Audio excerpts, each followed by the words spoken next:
This is great. This is just how Kennedy would want it. All of her friends here.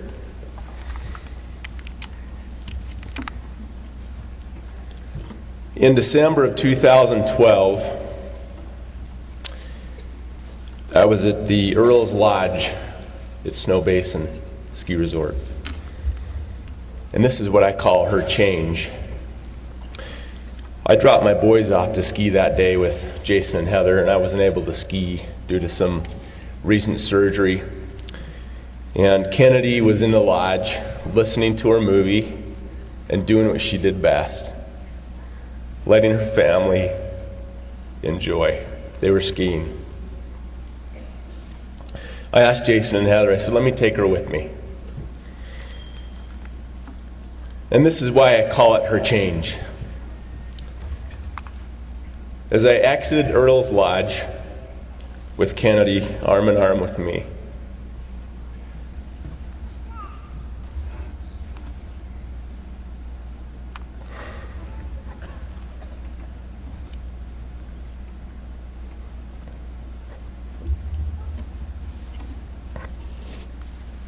people moved, and people looked.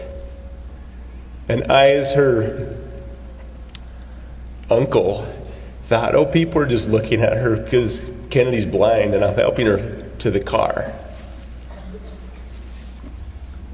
We walked through a fresh couple inches of snow to my car. I put her in the car and took her home, and she was able to spend some time in our home that day with my wife and I. And the feeling in our home that day was something different. As I look back now as her uncle, I know that that was the beginning of her change. It wasn't just that Kennedy was blind and she was attracting the public's attention, but people could feel who she was. People could feel Kennedy's love as they walked by her.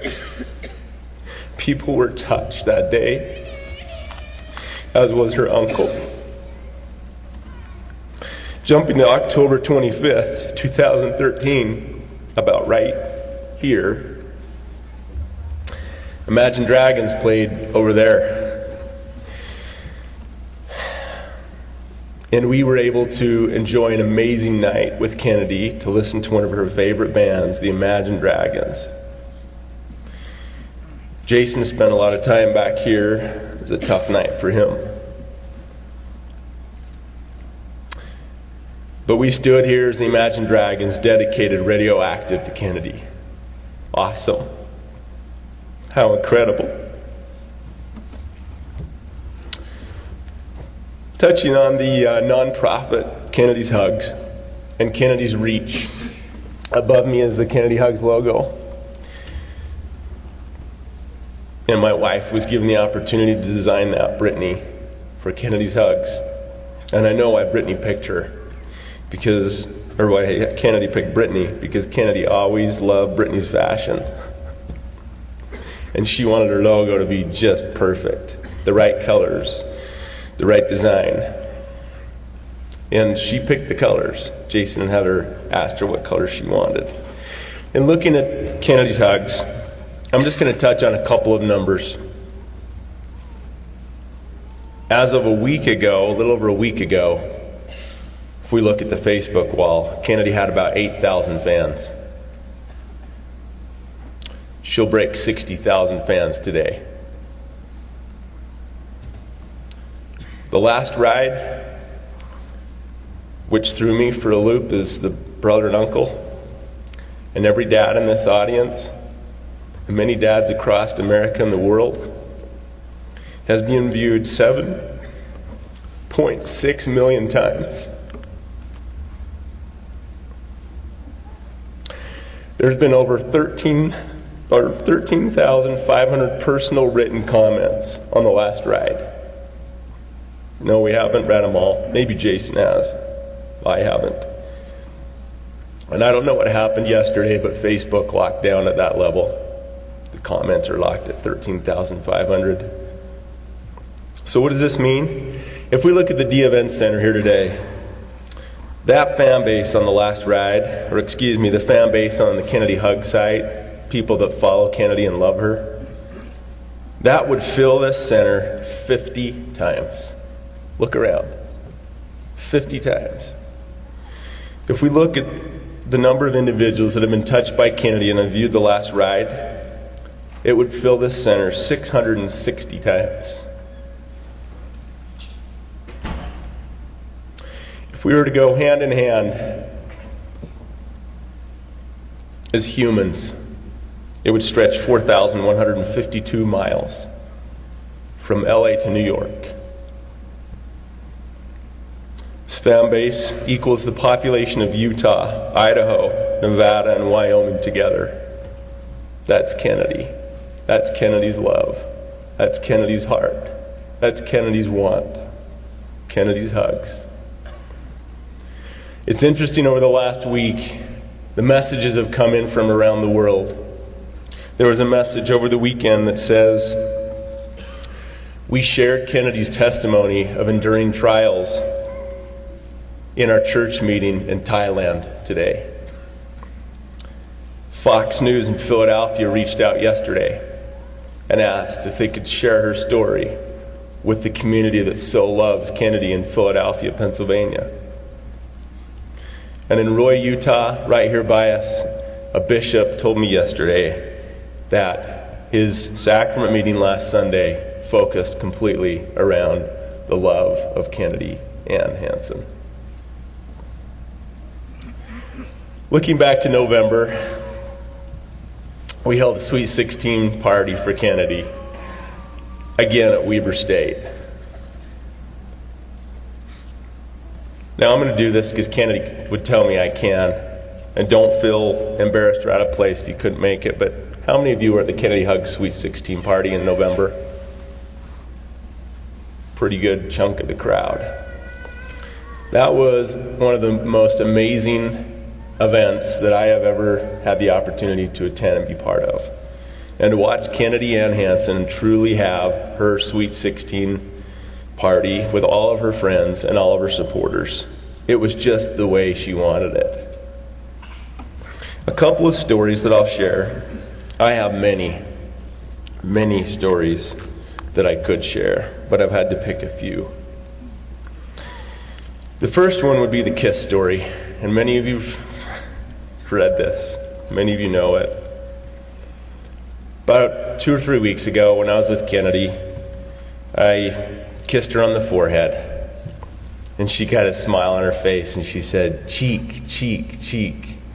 And I gave her a kiss on the cheek, and she goes, lips, lips, lips. I said, Kennedy, I'm your uncle. I'm not kissing you on the lips.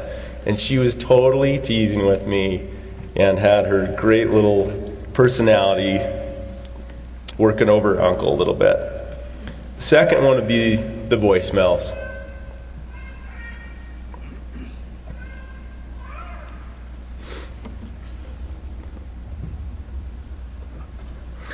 Oh, how I'll miss those voicemails.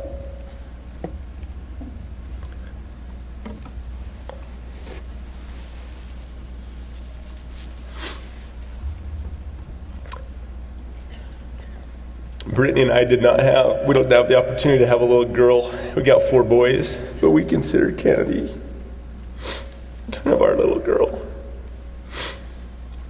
She left me many voicemails. One of them was on probably one of the most challenging professional days of my life. She called just to say, how are you? I love you.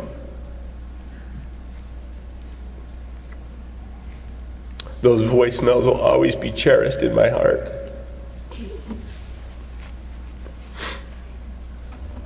One last story. That would be the last kiss.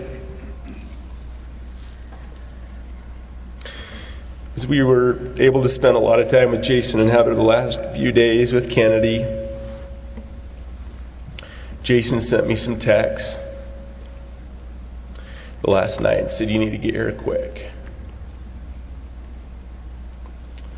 And as we walked in, you've read it on Facebook, the story, so I don't need to reiterate it. But as I got to spend time with Kennedy alone, and I was able to give her my last kiss,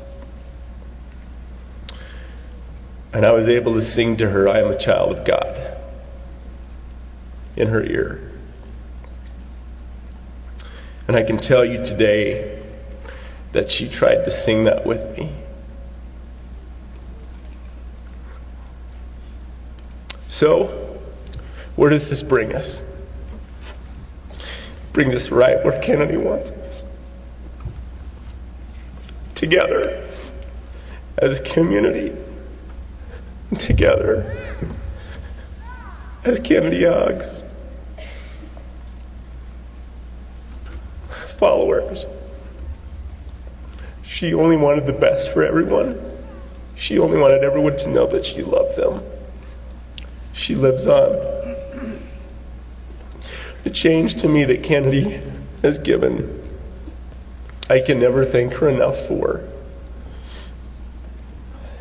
She's changed me as a man. She's refined me. She's refined my spirit and strengthened me forever.